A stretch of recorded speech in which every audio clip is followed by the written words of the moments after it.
Alright, so we're in WCF world. Who are you? What am I doing here? So my name is Laurence Melloul. I'm a program manager in WCF, so Windows Communication Foundation, that is part of WinFX and now CFX. So we're going to talk primarily about troubleshooting WCF applications. Interesting. Which are highly distributed in nature and probably pretty hard to debug. Yes. So to introduce WCF in a few sentences, so WCF is a framework that provides a communication stack to the developer out of the box. So the developer doesn't have basically to code as part of the application all the communication capabilities, including transport, security, reliable messaging.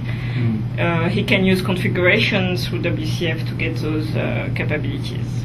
And that's great to increase the productivity of the developer because he can focus on the application logic.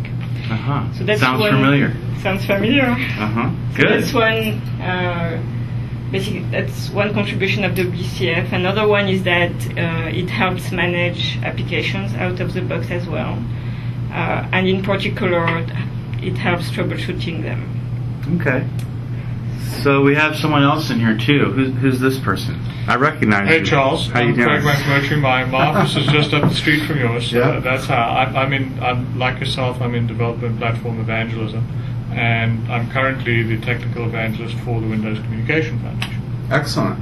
We haven't done very much WCF stuff on Channel 9, unfortunately, so the audience probably may not. You gave it a little brief introduction, but we should talk a little bit more about just WCF in general.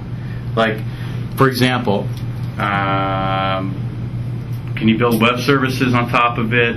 How is it different from the web services 3.0 infrastructure that's been designed? I mean, it's kind of confusing to developers. We have all these different kind of things going on. I mean, WPF and the user interface stuff is getting most of the attention in the Vista wave. Well, that's the confusion for developers is precisely what WCF is all about solving. Okay. So on our platform, if you want to get two pieces of software to talk to each other today, there's a whole bunch of different technologies that you might choose between. And in making that decision, you've got to look at the scenario that you're trying to develop for. You've got to figure out based on that which is the right technology. And if you're on the Java platform, you've got to go through the same decision-making process. WCF is designed to take that decision-making process away. So there's one solution, whatever your scenario is. So you asked exactly the right question. There's a whole bunch of different choices. How is WCF different? Well, it's different by being the one right choice, whereas all the other stuff that we've had out there before is a good choice in some scenarios and an absolutely terrible one in a whole bunch of others. WCF is meant to be the one right solution in all cases. Okay, fair enough. So let's talk a little bit about the work your team specifically has done with this platform, this development platform. So the focus has been on helping troubleshooting distributed applications. It's currently very hard to debug distributed apps because of the nature of the remote nature of components. It's hard to be able to attach a debugger basically to those processes, and you need to have access to the symbol files. And even if you do, you rarely know a lot about those components to be able to use a debugger efficiently. Typically, those components are developed independently by different organizations or different teams in the same organization, and it's hard to be able to know exactly, for instance, what to put the breakpoints, how to efficiently basically find the root cause of an error using the debugger in those circumstances. Feel free to add. Well, also, and you mentioned web services, Charles. So an absolutely typical scenario is two organizations are now trying to communicate with one another, and they're seeing anomalous behavior. And a guy from one organization is calling out the IT pros that are responsible for managing the service in the company that's providing the service. Like, hey, we can't connect. We're seeing anomalous behavior. What's going on? And one of the big differences between WCF and all of the other technologies that we've had before for distributed communication is that Lawrence's team is focused heavily on making the IT pro story exceptionally good. So when they get the call about the anomalous behavior, they're going to have a bunch of tools at their disposal for figuring out what the problem is without having to get a developer to fire up Visual Studio and step through the thing with the debugger. Okay.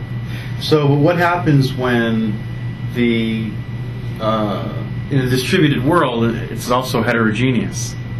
So how would, there's still the problem of if the platform that's having the problem, because you said if you want two pieces of code to talk to each other, those pieces of code don't have to be written on the same platform, in the same language. Right. So does this make it easy for that sort of? I mean, that's an incredibly complicated debugging problem, obviously. Right, and the level to which our tools can assist does depend to some extent on how heterogeneous the problem is. We can help somewhat in a more heterogeneous scenario. Mm-hmm. We can help a whole lot more if there's WCF to WCF. So sure. Depends on, the more people cleave to our stack, the more they're going to get. Sure. Okay. Yeah, we had a few examples actually where we helped debug applications that involve some Java components. Because we have this basically end-to-end tracing characteristic, and although we stop at the WCF boundary, we are able to monitor the messages going out and back, and we were able actually to help diagnose even other components. Cool. We had customer stories for that.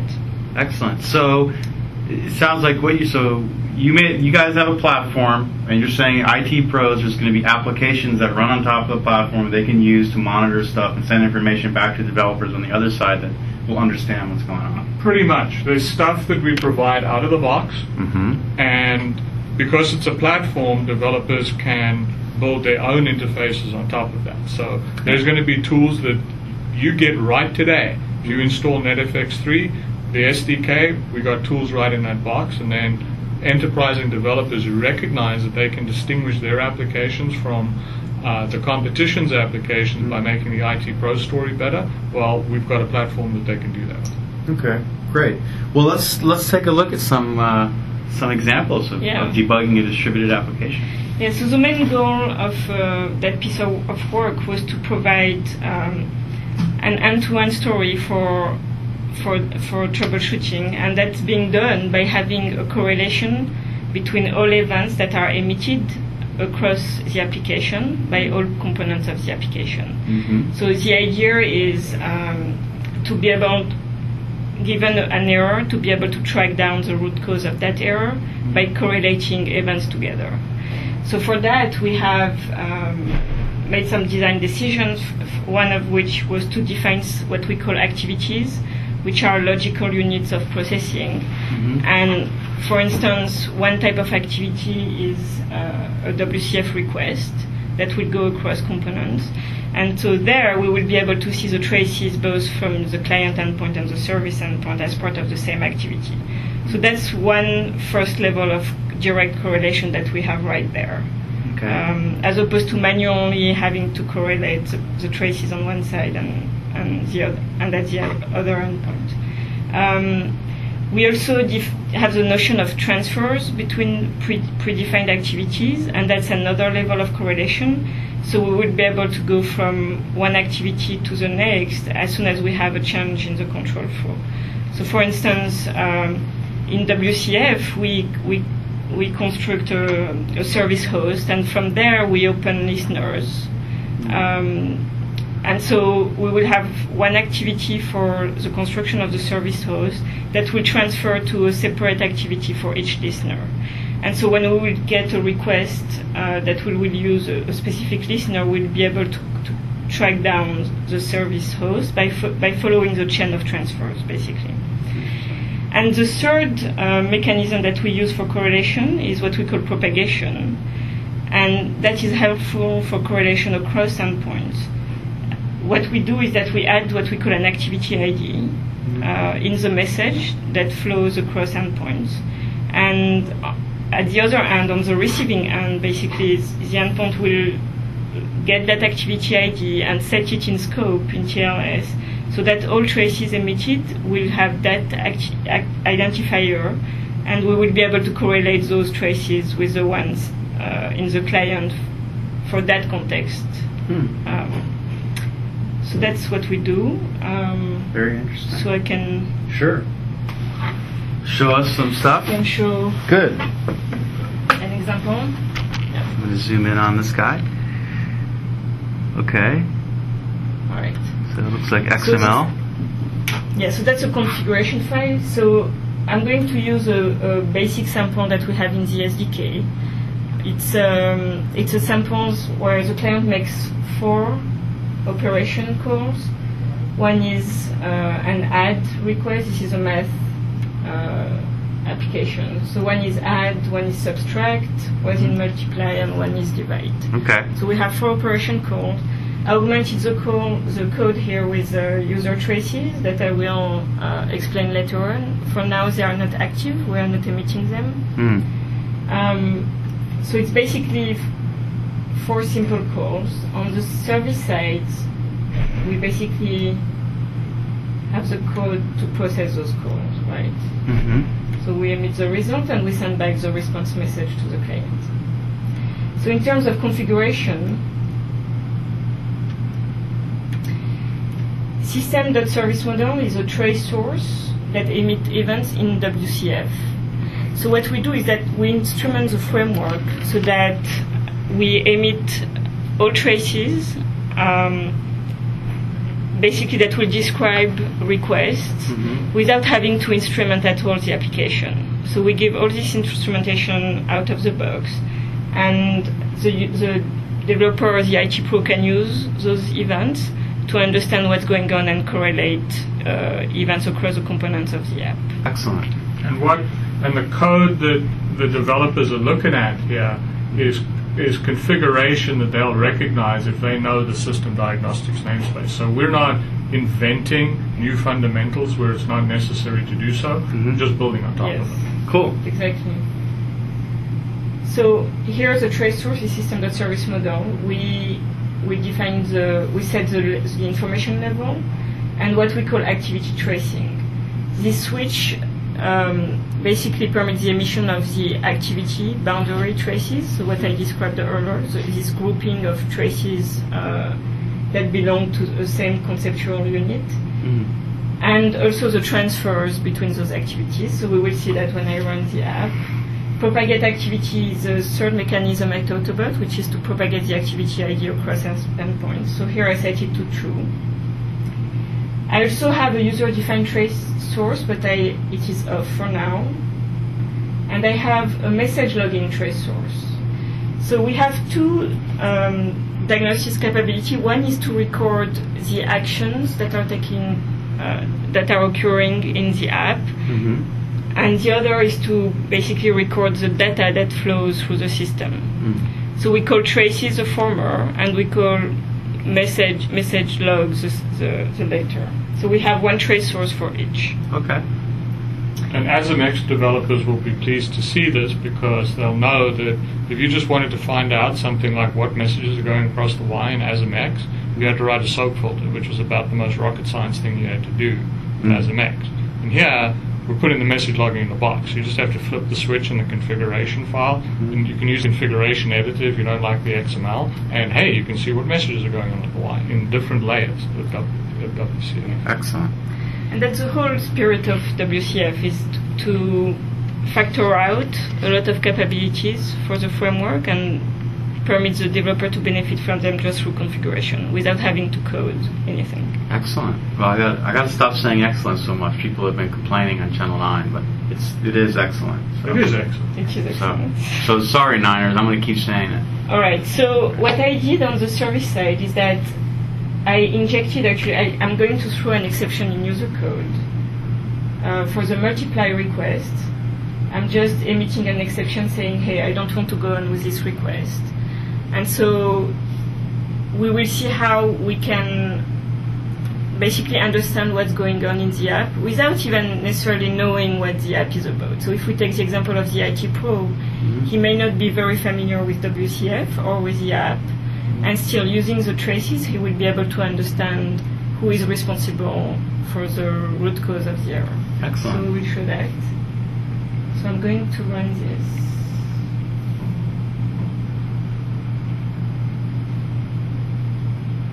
So I don't know if you can see here. I have my add request that was done, my subtract, and then my exception was thrown during the multiply. Okay.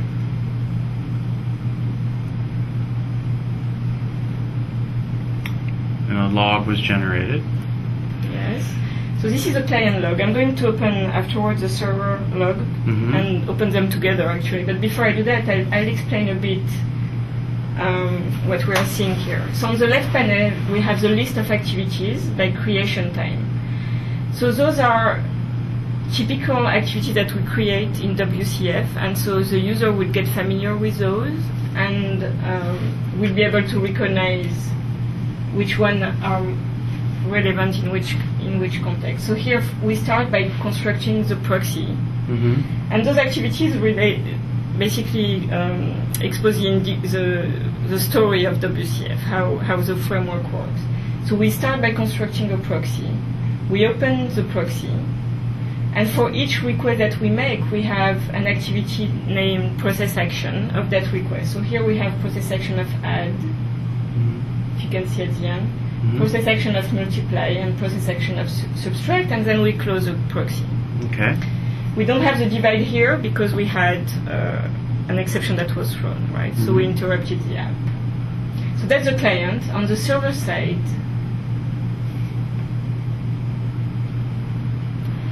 again, we have a series of activities on the left panel, and the story is a bit more complex on the server side. So how it works is that we create a service host, we open it, we have an activity for each listener at that host.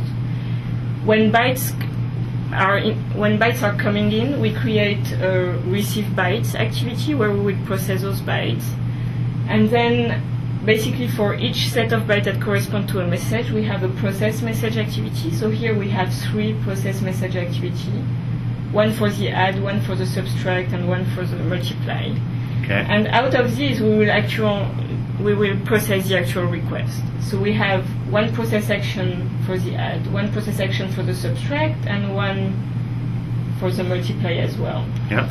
And in this process action activity, we will see all the processing of the WCF stack all the way from transport till we get to the dispatcher when we're going to basically make the call to the actual user code method. Right? Okay. So all this processing will happen in this process action activity. And when we propagate the activity between the client and the server, the traces will be merged in that activity, the process action. So we will be able to relate errors that happen on the server and errors that happen on the client in that same activity, process action here. So what I'm going to do now is to merge the 2 logs. And I take the process action add, for instance, to illustrate a successful processing of a request, and then we'll go and take one activity that has an error and try to troubleshoot it. Okay. So this is a process action add. On the upper right panel, I have all the traces that were emitting as part of that activity. So basically for that request. Okay. And so I have the first message that was sent from the client, which is highlighted here. I have the message that is received by the service. Then I have execute user code for that message on the service side.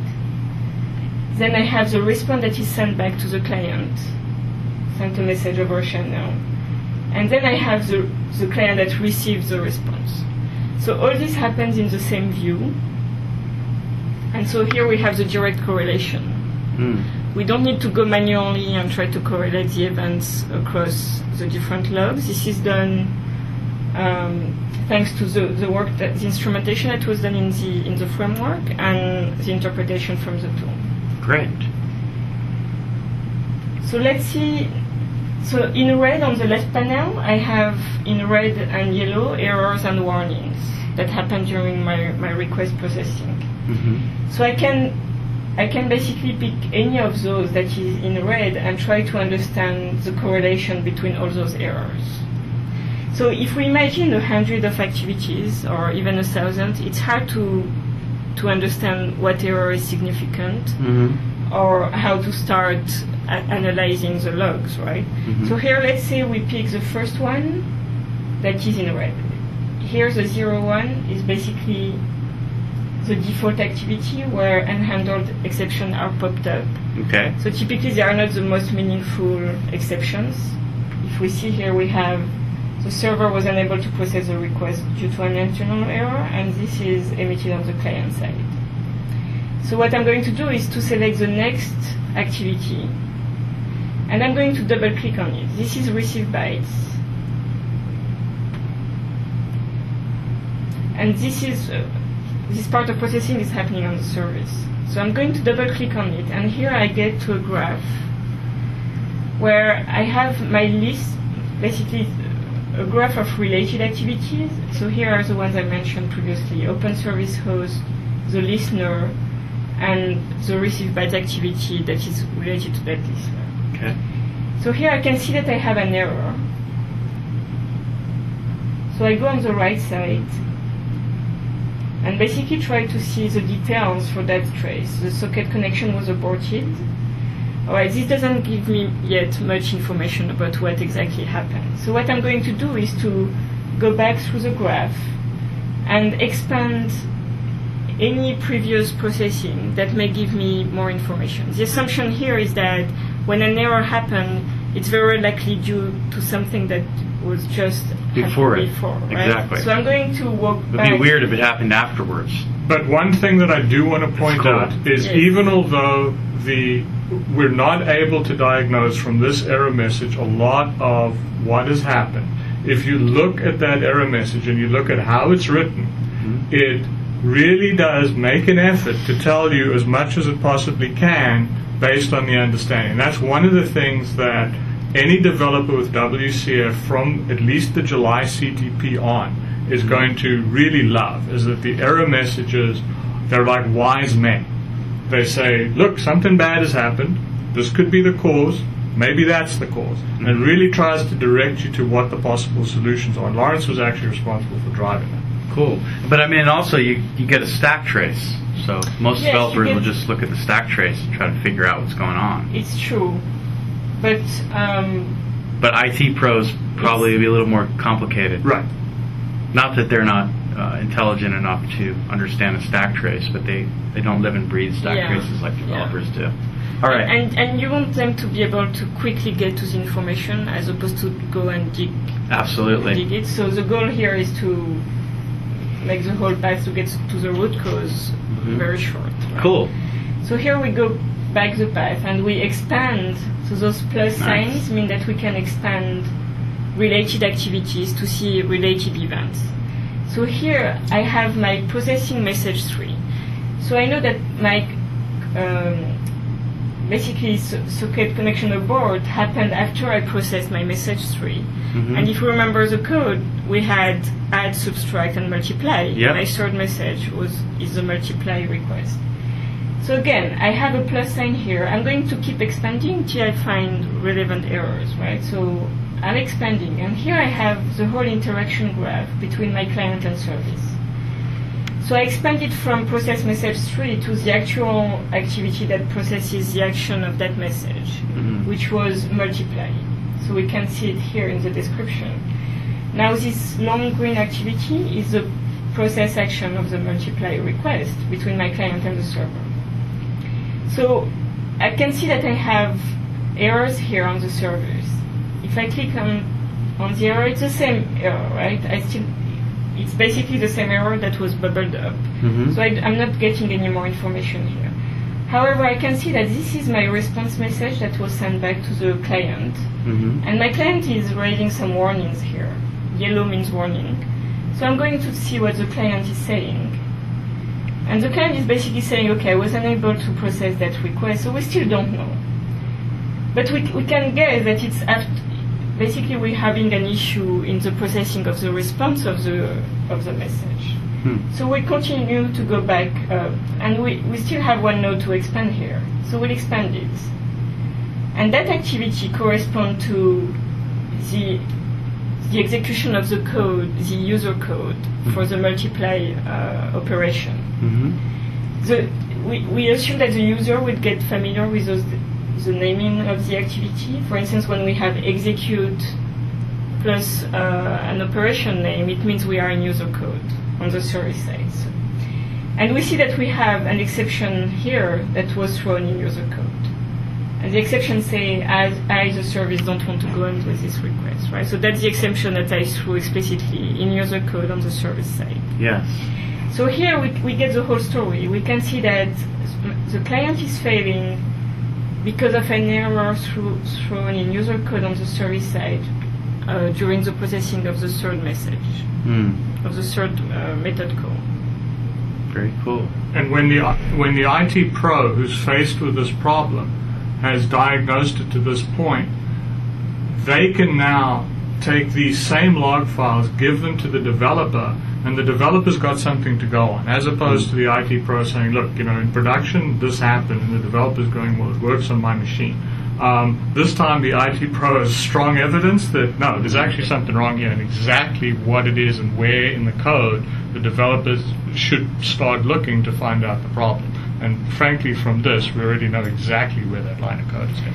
Excellent. And so as the user gets familiar with this, he can either directly select the most meaningful activities. For instance, we know that the execute activity will be in user code, so that means that we are very likely to be the closest to the error, because we went all the way up the stack from transport to user code.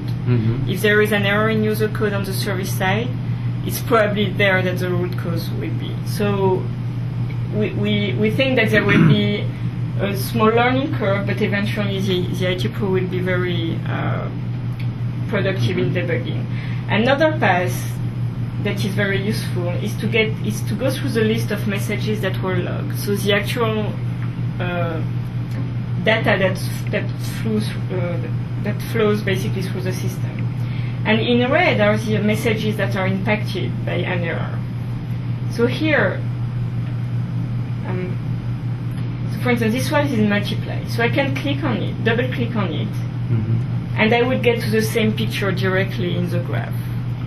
So this is even a faster way to get to the root cause. I can see here that my client has some errors.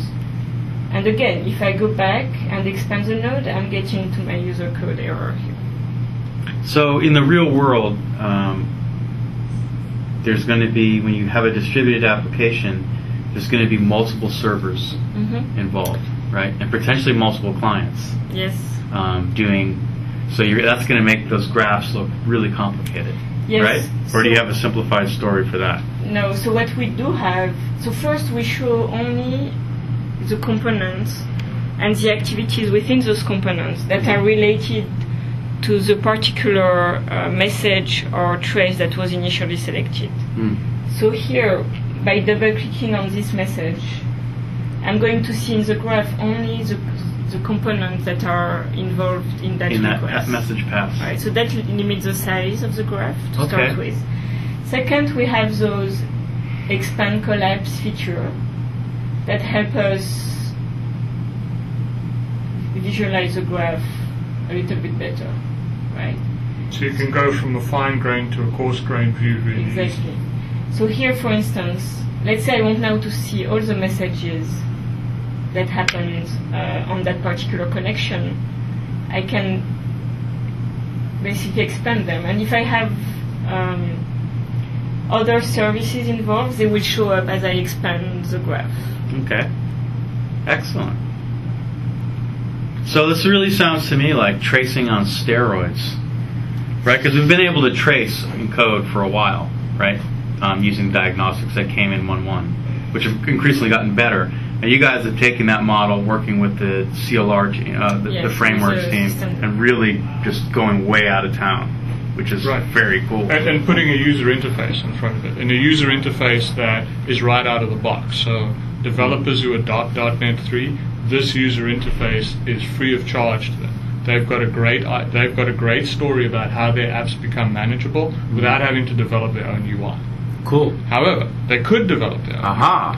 Because it is a platform. So and all we're doing here is building on top of the same stuff that's in system diagnostics that .NET developers have been familiar with for like 2 releases of .NET now. So what we have with the out-of-the-box tooling is something where you can do after-the-fact diagnostics.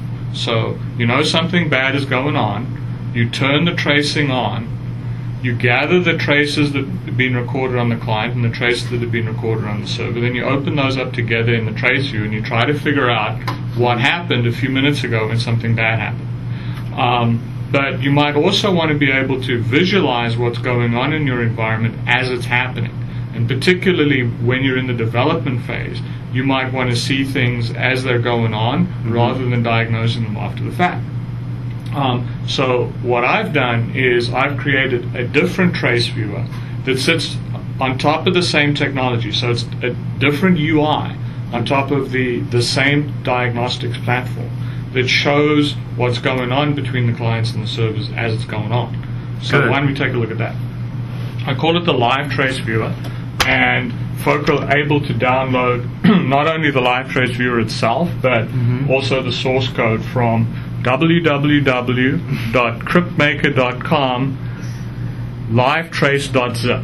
Okay. Go and download that, they'll get the whole thing. And I'm sure when we post that, we'll post it.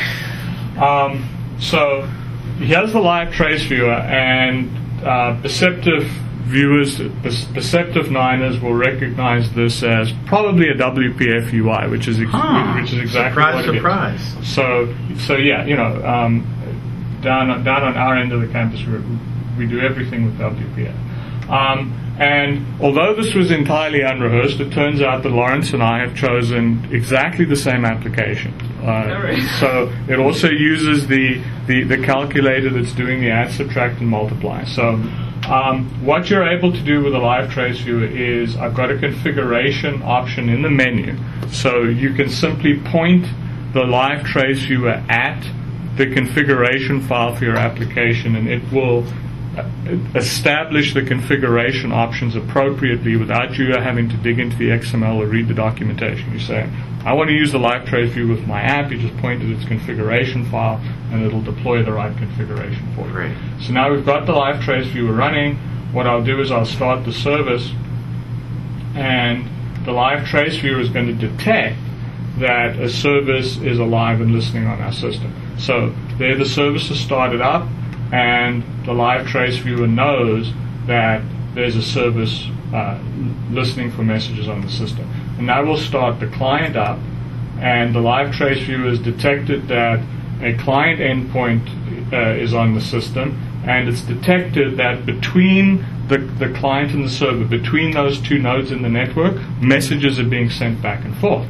And if we look, we'll see that actually 16 messages have been sent back and forth, even although we know that what's going on here is a calculator doing 4 operations. So we're getting 16 messages out of 4, which is already telling us something about what's actually going on the wire.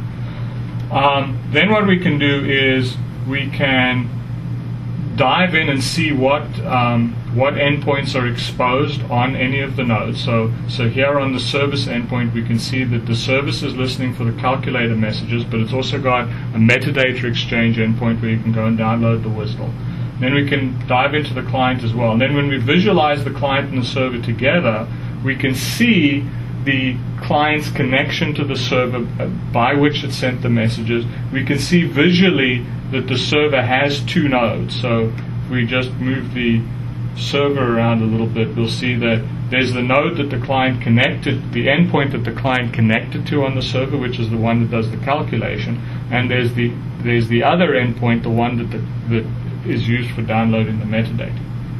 And then if we look at the actual messages that were sent across, we can now start investigating the messages, and we can see by looking at the messages that, part of the reason why we were getting a lot more interaction than we expected is because of the security layer that's going on the messages. So for every message that was sent back and forth, there was a negotiation over how that message was going to be secured.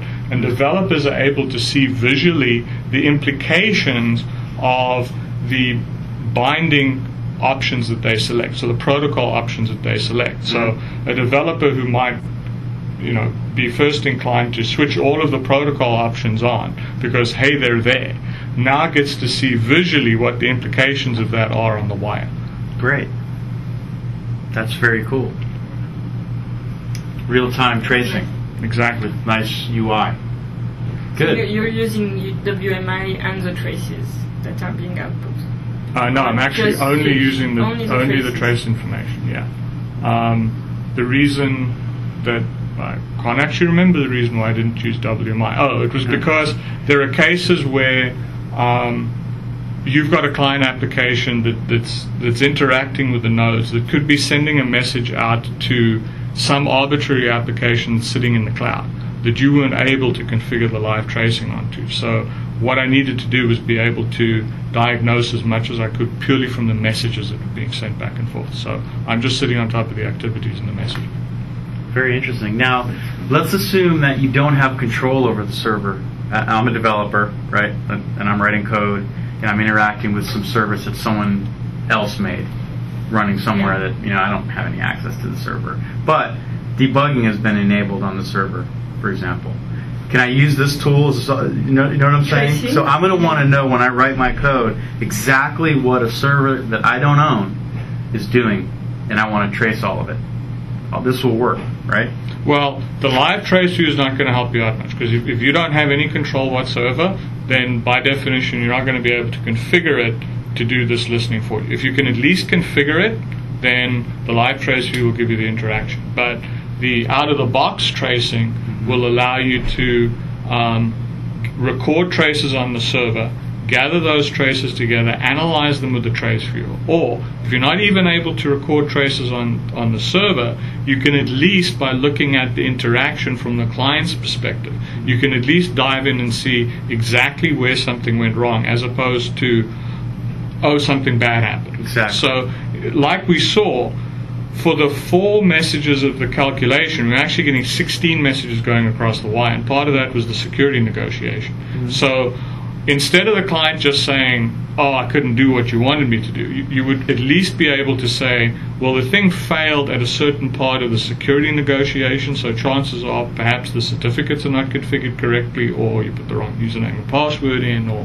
depending on what your security is. Or it failed at the user level. So yes, the security worked okay, and we were able to connect. So we were able to find that remote endpoint out there. But when it was processing the message, as in the example that Laurence showed, it threw an error in user code. Absolutely. And it's informative to know that we actually got to the user code. Yeah, excellent. I mean, that's pretty much what your sample showed, huh? The error was in user code. Yes. Yeah. All right. Well, I just want to make it clear because, often you have to debug something that you don't understand. That's the whole problem. That's true. So, in a distributed world, there's a lot of ignorance about what's going on around you as a developer. Yes, and that's the whole point. By understanding the activities that are defined in the framework, you get some understanding of what's going on in the app, even if you don't know what the app is about. Excellent. Does it make sense? It does make sense. And so let's talk about it. This is readily available in .NET 3.0? .NET 3.0. So when you install .NET 3.0, when you download it, you have the option of also downloading the SDK. If you download the SDK, then that's how you get the trace viewer that Laurence was showing you. And you'll also find that there's a whole bunch of other management tools that just get installed for you. So if you go into Perfmon, the performance monitor that folks should already be familiar with, they're going to find that there's a whole lot of performance counters that have been added in for figuring out what's going on inside a WCF server. So pretty much anything that you would want to know about the performance of a generic communications node, we've tried to measure the heck out of that. So how many messages is processing per second, how many messages are getting dropped, how many errors are getting thrown, if reliable messaging is turned on, how many messages configured for reliability have been configured, how many transactions are open, how many transactions are committing. Excellent. All of that stuff just gets installed. Fantastic. So what else do you want to get out there to these potential developers using this technology? So the main takeaway is that all this is making their life basically easier, both the developers and the IT pro, to troubleshoot the app. All the instrumentation is done for them. They just need to have the right configuration, and it's basically setting activity tracing and propagation in the config files for each of their trace sources. What else? There is a big effort in Microsoft to have this end-to-end tracing story in other technologies as well, like SQL. IIS actually already has it.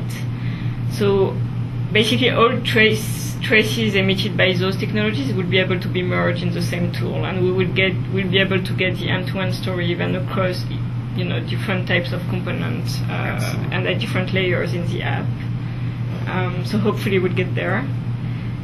And they can also define their own user code traces and have them related to the WCF traces. So it's a very flexible framework that they can extend, basically. Very, very cool. The other switch that can be flipped is, Laurence mentioned WMI, which is Windows Management Instrumentation. The thing about Windows Management Instrumentation is every decent admin app for Windows works through WMI. So HP's OpenView works through WMI. IBM's Tivoli works through WMI. Our own Microsoft Operations Manager works through WMI. So if you go into WCF and you can turn on the WMI provider, then your WCF application, client or server, it's going to light up inside of those WMI management applications. So whatever your customer is running in to administer their software shop, we're making it possible for that application to detect and administer WCF applications. Great. Rather than leaving it to the developers to figure out how to do that. Very cool. Excellent. Well, thank you for your time. Thanks a lot. And for showing this. We will get this video out soon. But what's going to happen is people are going to want to communicate with you. So what's your community presence? Do you have any? How do developers contact you? How do you get feedback from them? Do you have a blog? Do you have news groups? Actually, I don't have a blog yet, but I'll soon have one.